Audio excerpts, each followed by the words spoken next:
आ जाओ, इधर आ जाओ, इधर आ जाओ, बस निखिल बस करो, इधर देखो। हम थे चैप्टर 8 पे और चैप्टर का नाम क्या है? कॉस्ट का चैप्टर हम कर रहे हैं, थ्योरी ऑफ कॉस्ट हम कर रहे हैं। हमने कॉस्ट के चैप्टर में जहां तक अभी पढ़ लिया, that was the relation between PVC, TFC and TC. लेकिन जो काम की बात थी वो ये थी, the TC is the total of PFC plus TVC, है ना, ये हमने पढ़ा था। ठीक है जी, चलो हम अब आगे बढ़े, थोड़ा इससे आगे बढ़े और पढ़ते हैं एवरेज कॉस्ट के बारे में। जैसे हमने टीपी के बारे में पढ़ा था, फिर एपी के बारे में पढ़ा था, फिर एमपी के बारे में पढ़ा था, ऐसे ही कॉस्ट के अंदर अब हम पढ़ते हैं किसके बारे में? एवरेज कॉस्ट के बारे में। तो एवरेज कॉस्ट की जब हम बात करते हैं तो वो भी तीन तरह की होती है, एक एवरेज कॉस्ट, एक एवरेज फिक्स कॉस्ट, एक एवरेज वेरिएबल कॉस्ट। और average cost is the total of average fix plus average variable. इन तीनों के बारे में पढ़ते हैं, फिर इनका रिलेशन पढ़ेंगे। आओ स्टार्ट करें, लिखो फटाफट। Explain the meaning of, question लिख लो, explain the meaning of average cost.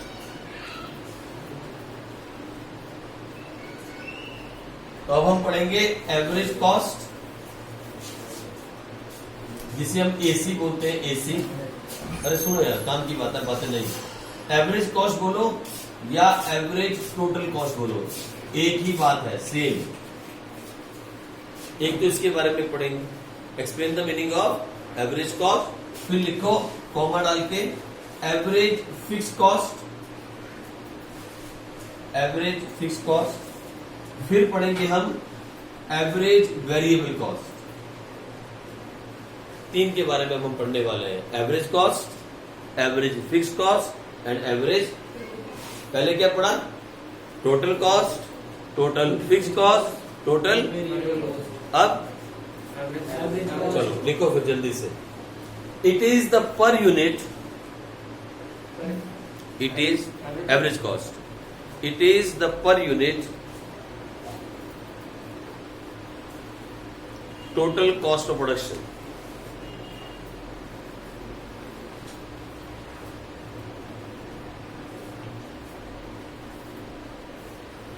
It is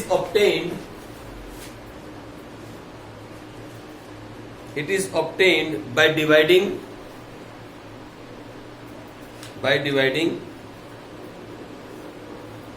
the total cost by total cost. It is obtained by dividing the total cost by total output. ठीक है जी, अगर हम टोटल आउटपुट को total cost से divide कर देंगे तो क्या आ जाएगा? Average cost. क्या आ जाएगा? Average cost. आगे लिखो इसी में, in the short run, in the short run average cost is equal to, बोलो क्या लिखूंगा मैं?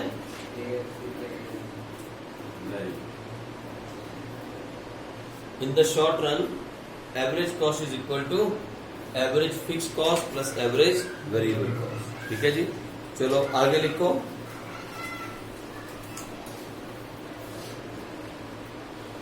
अब इसके कर्व के बारे में मैं बाद में लिखवाऊंगा, सीधा आ जाओ आप इसके बारे में, लिखो एएफसी के बारे में, average fix cost.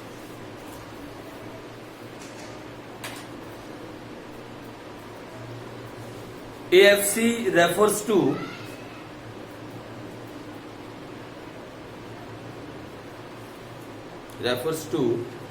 the per unit fixed cost of production.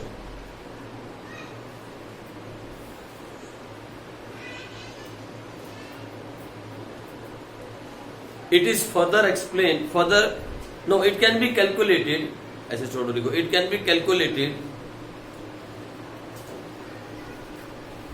by dividing the total fixed cost to the total output.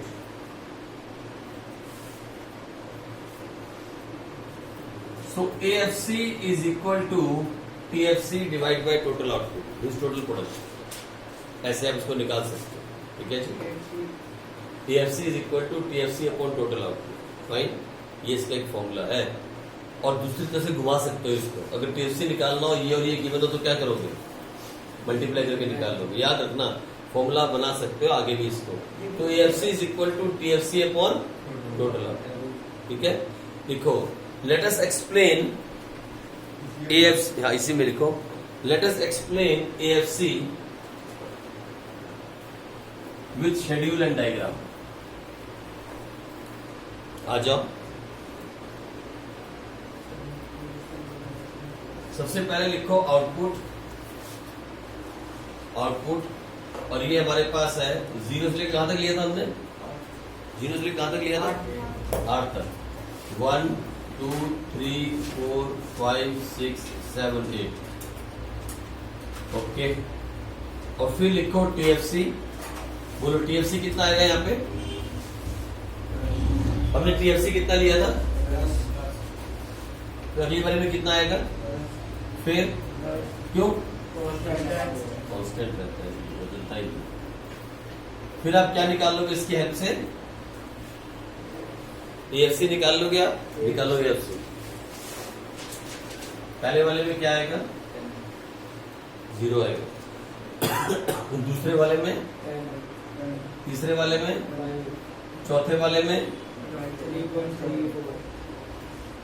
पांचवें वाले में, फिर उसके बाद 1.6, उसके बाद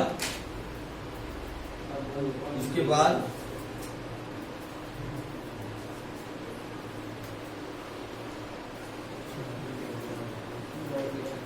बनाओ कर्व जरा कैसा बन रहा है बताना।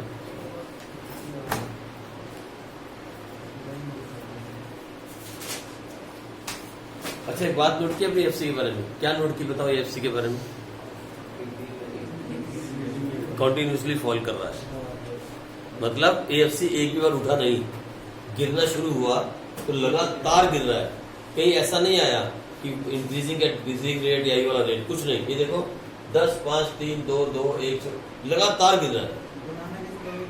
तो AFC की प्रॉपर्टी ये है, इट कंटिन्यूसली फॉल, लगातार गिरता है। ठीक है, चलो तो लिखो फटाफट जल्दी से, और पहले डायग्राम बना के बताओ कैसा बना, मुझे डायग्राम बना के दिखाओ कैसा बना।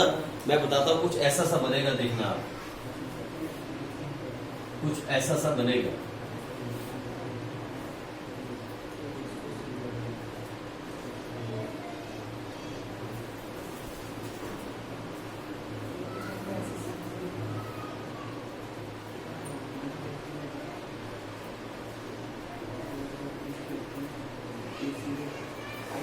देखो तो कैसा बना, कुछ ऐसा सा बनेगा, ऐसा बन रहा है।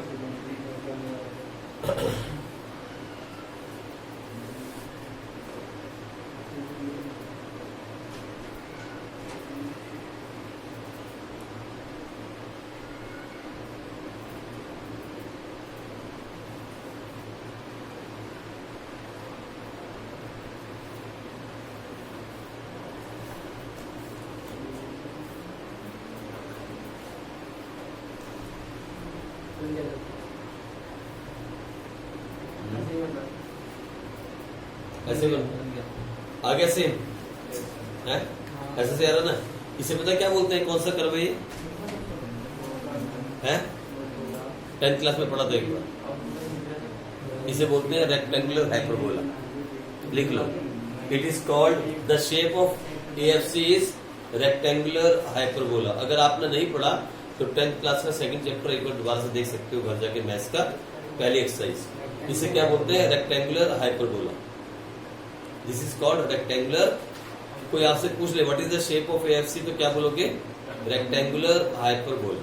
ये भी लिख सकते हैं इसी के जैसे, इसके जैसे हाँ लिख सकते हो, लेकिन ऐसे लिखना नहीं, गलत कर देगी, याद रखने के लिए कर सकते हो। ठीक है, अच्छा रेक्टेंगुलर हाइपरबोला बोलते हैं। आ जाओ इधर, अब लिखो इसके बारे में। लिखो according to the above diagram,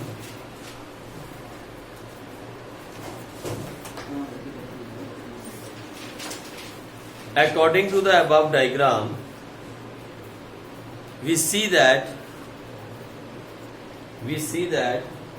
AFC curve is a rectangular hyperbola. Is rectangular hyperbola. It falls continuously. It falls continuously to the right side. ये देखो ऐसे गिर रहा है right side में. It falls continuously to the right side. But it will never touch the x-axis. ये है important बात जो पेपर में आती है, अंडरलाइन कर लो 2 बार.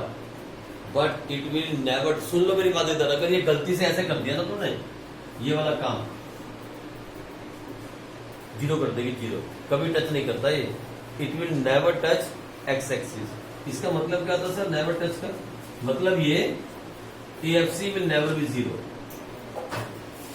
लिख लो इसके आगे. It means AFC will never ever be zero. कभी जीरो नहीं हो सकता. और ये मैडम हर बार पूछती है क्वेश्चन में, AFC जीरो के इक्वल है या नहीं, बोलो ट्रू या फॉल्स. तो क्या होएगा? फॉल्स. AFC कभी जीरो नहीं हो सकता. AFC कभी भी जीरो नहीं हो सकता. पता क्यों? बोलो क्यों? AFC जीरो, इसको देख के बताओ. सर क्योंकि एवरेज फिक्स्ड कॉस्ट है जो एवरेज फिक्स्ड कॉस्ट है हाँ. तो फिक्स्ड कॉस्ट तो फिक्स अभी तो मेरे एक मिनट रुक जाओ. मैंने क्या बोला? AFC कभी, और पहले सबसे ऊपर क्या लिखा हुआ है? मतलब पूछ तो लो भाई, जीरो लिखा और बोल रहे जीरो नहीं हो सकता. सामने लिखा सर आपने AFC जीरो के बराबर है. और फिर पता है क्या है? सुनो मेरी बात, इधर देखो. इधर AFC कैसे आया मालूम है? इधर देखो, थोड़ा सा मैथ्स है. कैसे आया था AFC? हमने TFC को डिवाइड किया था इससे. ऐसे किया ना, ये देखो इधर 10 डिवाइड बाय और यहाँ क्या किया पता है? अगर 10 को 0 से डिवाइड करें तो क्या आना चाहिए? है तो नहीं, सारा मैथ एक गड्ढा खोद के आप लोगों ने सारी मैथ की किताब पर डाल दी, दबा दिया. बोलो अगर किसी नंबर को 0 से डिवाइड करेंगे तो क्या आएगा? है इन्फिनाइट आएगा, है ना? इन्फिनाइट आता है हाँ. 0 से अगर मेरी बात सुनो यार, आपने पढ़ा भी था रेशनल नंबर के अंदर कभी 0 नीचे नहीं हो सकता. ये देखो 0 से डिवाइड कर रहे हो, सारी की सारी मिट्टी डाल दी आपने, इसलिए यहाँ 0 नहीं आता. यहाँ एक ऐसा करके साइन आता है, ऐसे लेटा हुआ 8 इन्फिनिटी. मैं अभी तो बोल रहा हूँ AFC can never be zero, और सामने लिखा हुआ है 0 और कोई पूछ भी नहीं रहा. सर आपने तो लिखा है पहले नंबर में 0 लिख के बैठे हो और बोल रहे हो AFC can not be zero. अरे ऐसा नहीं, यही तो गलती है. मुझे उन बच्चों से कभी मजा नहीं आता पढ़ाने का जो कहते हैं sir you are always right. No, मैं चाहता हूँ पूछो भैया सर आप कह रहे हो AFC can not be zero और पहले ही नंबर में दिखा रहे हो 0, तो या तो आप पागल है, किताब पागल है. एक बस एक चीज तो है ये, हम आपकी बात भी लिख रहे हैं और ये भी आपकी बात लिख रहे हैं, तो गलत है ना.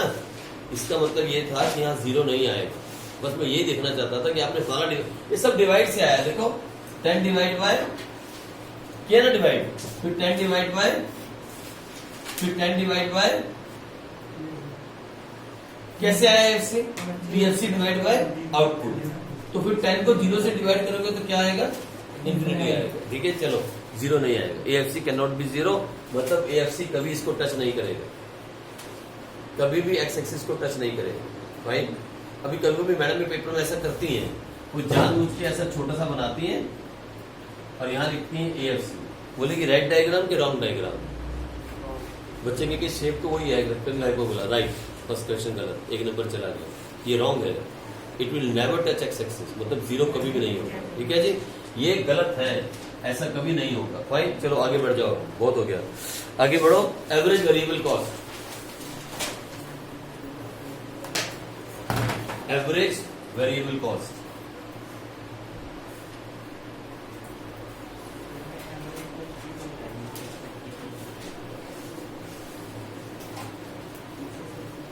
मालूम है आपको? भूल तो नहीं गए? TBC नहीं भूले आप? भूल गए TBC को? याद है TBC कैसी थी? TBC बताना. TBC बताओ जल्दी से, कैसी थी? ऐसी थी ना? TBC ऐसी थी ना? भूले तो नहीं? और TFC और TC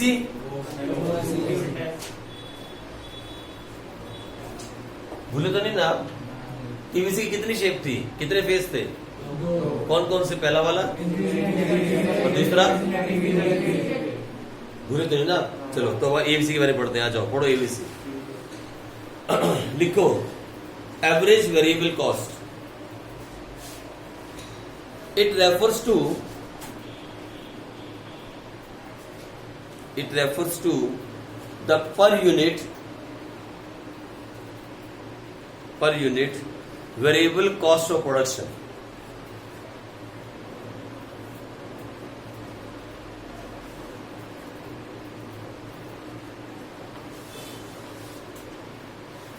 It is calculated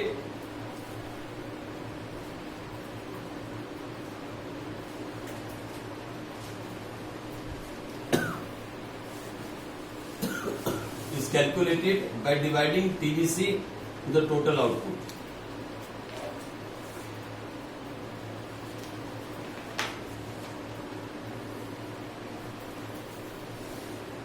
तो लो अब फिर वही कहानी, बनाओ एक शेड्यूल, लिखो आउटपुट, फिर लिखो टीवीसी, फिर लिखो एबीसी। आउटपुट क्या थी? 0, 1 से लेके, अच्छा किसको किसको टीवीसी याद है जल्दी बताओ। टीवीसी किसको किसको याद है? 0, 10, 18, फिर 24, फिर 32, 20, अच्छा 28 भी बीच में, फिर हाँ फिर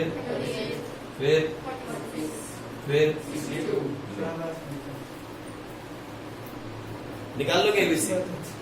निकाल लोगे एबीसी? निकालो।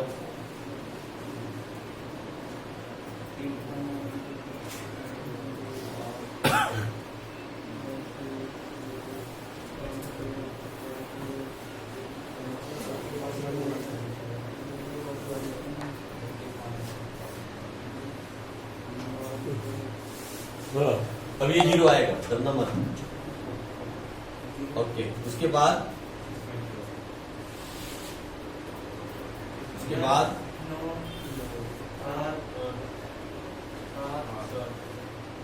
आगे निकालते रहो। 6.4, 6.3,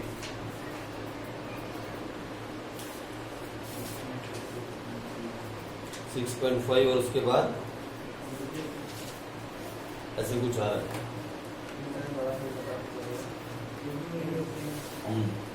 ये 4, 3, 5 तो छोटे बड़ा होगा।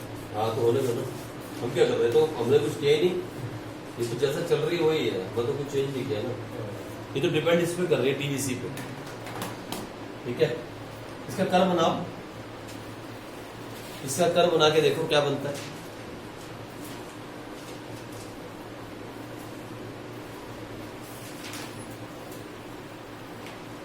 ऐसा बनेगा।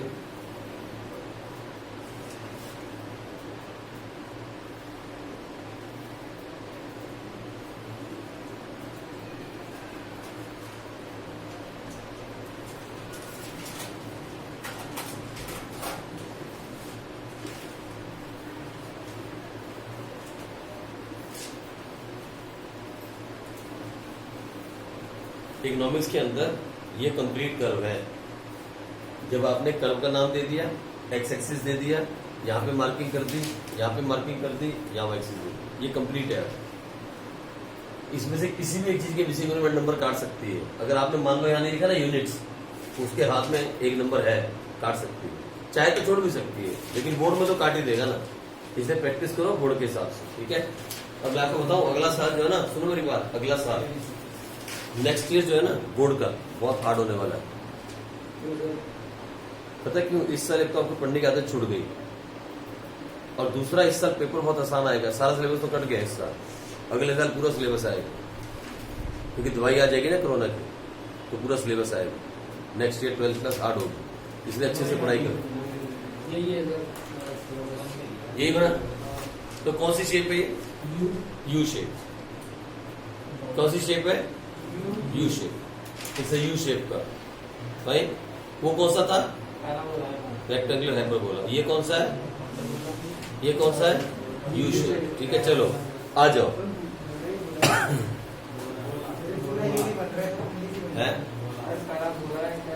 हाइपरबोला है वो हाइपरबोला। Hyperbola hyperbola. देखो according to about diagram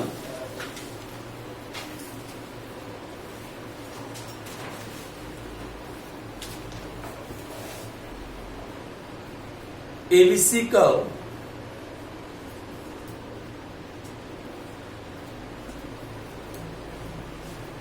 initially ABC curve initially मतलब in the starting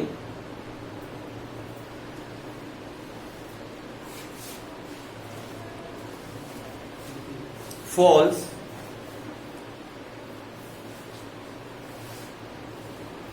with increase in the output.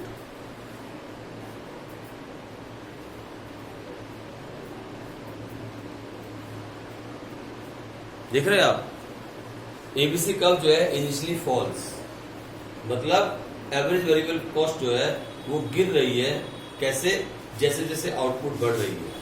देख रहे हैं आप, यहां देख रहे होगे आप, जैसे जैसे आउटपुट बढ़ रही है एबीसी कर्व क्या है, शुरू में गिर रही है। बट लिखो but when the output rise till its maximum, but when the output rise till its optimum या maximum level,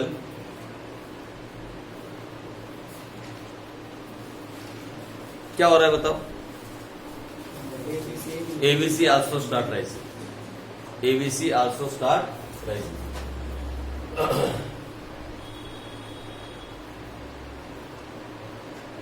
ये मैक्सिमम लेवल है, इसका मतलब यहां से एबीसी बढ़नी स्टार्ट हुई है। ये देखो 10, 9, 8, 7, 6, 6.3, 6 यहां से बढ़नी स्टार्ट हो गई। इधर से एबीसी ने बढ़ना स्टार्ट किया है, इधर से 6.5, 7.7 यहां से बढ़ना स्टार्ट किया। यानी इसका मतलब it was the optimum level of production. इसके आगे प्रोडक्शन करने से कॉस्ट बढ़ गई, घटी नहीं। जब हमने 1 यूनिट बनाई तो कॉस्ट कितनी थी? 10, 2 बनाई 18, 3 बनाई 24, 4 बनाई 28, 5 बनाई 32, 6 बनाई 38 और जब 7वीं बनाई तो फिर इसके यहीं से बढ़ना स्टार्ट हुआ। 6 पे 38, 7 पे 46, 8 पे 62। यानी और ज्यादा प्रोडक्शन करने से अब कॉस्ट नहीं घट रही है, कॉस्ट बढ़ती चली जा रही है। ये काम यहां से स्टार्ट हो गया था ऑटोमेटिकली इधर से टीवीसी में, और एबीसी में यहां से स्टार्ट हो गया 6.5, 7.7। तो पहले एबीसी घटती है जैसे जैसे प्रोडक्शन बढ़ती है, और लास्ट में जब प्रोडक्शन अपने ऑप्टिमम लेवल पे पहुंच जाती है, वहां पे पहुंचने के बाद एबीसी बढ़ना स्टार्ट। इसके 2 फेज हो गए, देख रहे हैं आप। पहले ये क्या कर रही है? डिक्रीज हो रही है, और फिर जब प्रोडक्शन अपने ऑप्टिमल लेवल पे पहुंच गया तो क्या कर रही है? अब रेट नहीं है इसके अंदर, it is decreasing at first and when the production is at optimum level it start increasing. 2 point हो गए इसके, पहले ये डिक्रीज हो रही है और फिर इंक्रीज हो रही है। ठीक है जी, इसके 2 फेज हो गए भाई। चलो आगे चलो। Relation between AFC, ABC and ATC। ABC and ATC। लो, अगर रिलेशन करना है, अगर रिलेशन बनाने हैं तो तीनों लिखने पड़ेंगे। लिखो फिर जल्दी से तीनों फटाफट। पहले लिखो आउटपुट इन यूनिट्स। बोलो कितने यूनिट तक है हमारे पास? 0 से 8।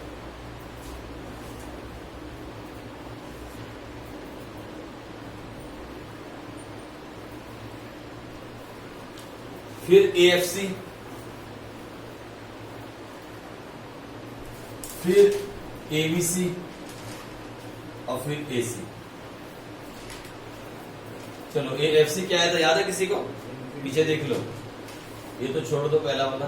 10, 5, 3.3, फिर था शायद 2.5, फिर था 2, फिर था 1.6, ऐसे कुछ था ना? 1.3 है? हाँ, यही था 1.3 यहाँ पे 3 से ऊपर। इसकी ये 1.3 था। हाँ। अच्छा अच्छा, उसका क्या था? एबीसी का 10, 9, 8, 7, फिर क्या था 6.4, फिर उसके बाद अच्छा एसी में प्रॉब्लम ही नहीं है। एसी क्या होता है सम ऑफ, तो सम कर दो कितना आया 3 और 3 11.8 करते जाओ सर 7 और 2 9.5 8.4 ये हो गया 7.9 ये हो गया 6 और 1 7 7.8 और ये कितना हो गया 7.9 ऐसा कुछ है ना है? अच्छा 7 है ठीक है 8.9 और यहाँ पे कहीं यहाँ भी गड़बड़ा रही है ठीक है सब ठीक है 5 और 3 8 6 ठीक है ना। ये आ गया हमारा एसी। अब ये तीनों का रिलेशन लिखना है हमारे को, तो रिलेशन लिख लो फटाफट। एक साथ बनाओगे तीनों कर बना सकते हो, एक साथ तीनों कर यहां बना लो AFC AVC एंड AC और यहां लिख दो आउटपुट इन यूनिट्स। इसको दे दो x एक्सिस, इसको दे दो y एक्सिस, ये लिख दो इन रुपीज और ये हो गया इन यूनिट्स। जब बनाओ तो तीनों करो एक साथ, देखो क्या बनता है। शेड्यूल हो गया, करो बना लो तीनों, जल्दी से बनाओ तीनों करो एक साथ बनाओ।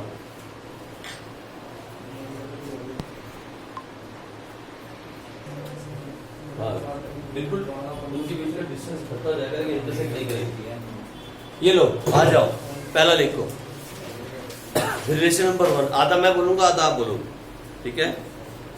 ATC कर्व या AC curve lies above AVC and AFC.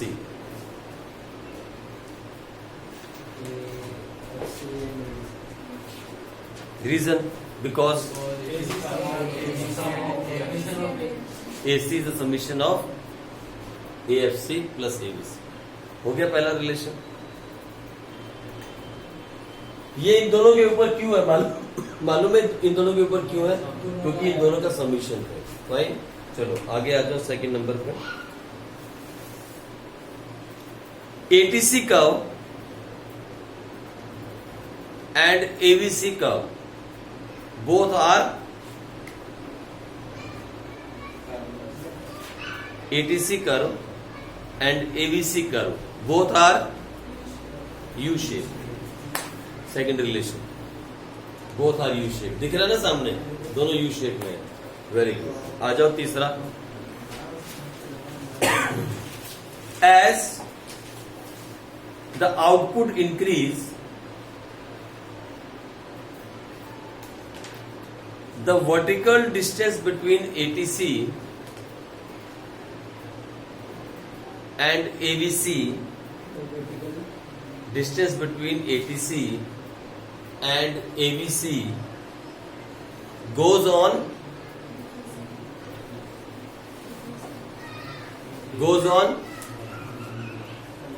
देखो ना डायग्राम में दिख रहा होगा मैं क्या बोल रहा था। देखो the vertical distance between AC and AVC goes on decreasing, कम होता है ना, दिख रहा है डायग्राम में, यहाँ तो गलत बना हुआ दिख रहा होगा आपको। goes on decreasing, रीजन क्या है उसके पीछे? the reason is AC minus AVC is equal to AFC।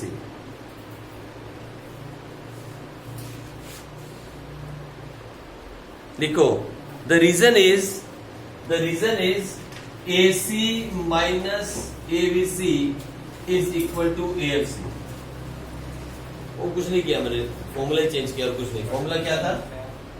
AC is equal to AFC plus, मैंने फॉर्मूला ही बताया, ये देखो AC इसको माइनस करो तो क्या आ जाएगा? AFC। And by definition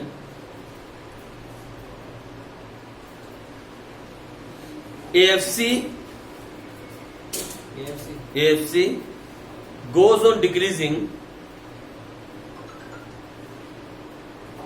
as output increase।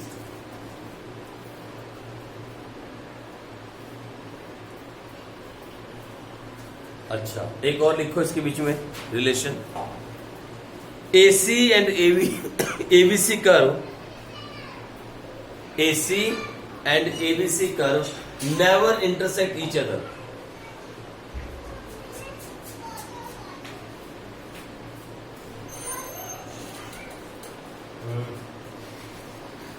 Never intersect each other, बोलो क्यों? बोलो क्यों? उनके बीच में ये है। AC and ABC never intersect each other, बोलो क्यों? Because AFC can never be zero. Because AFC can never be zero. Very good.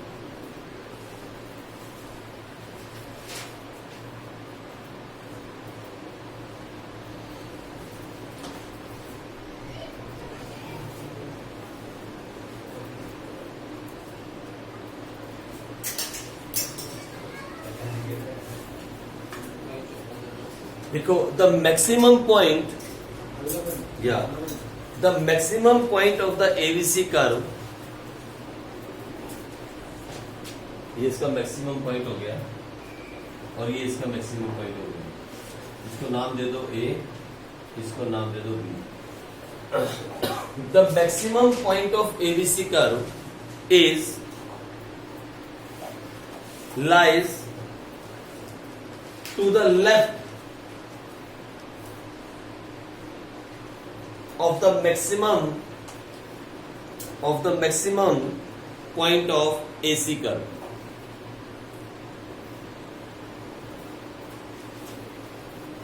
ठीक है जी, the maximum point of ABC curve lies at the left side, ये left है और ये इसका राइट है। ठीक है जी, मैंने बोला the maximum of ABC curve lies at the left side of the maximum of AC curve। ठीक है जी, बड़ी बात नहीं है। तो कितने रिलेशन हो गए? 5। बस ये इसके रिलेशन थे। आप घर जाके एक बार इसको रिवाइज करो और इसके बाद हम कल पढ़ेंगे मार्जिनल कॉस्ट के बारे में और फिर उसके बाद चैप्टर खत्म हो जाएगा। ठीक है जी, चलो।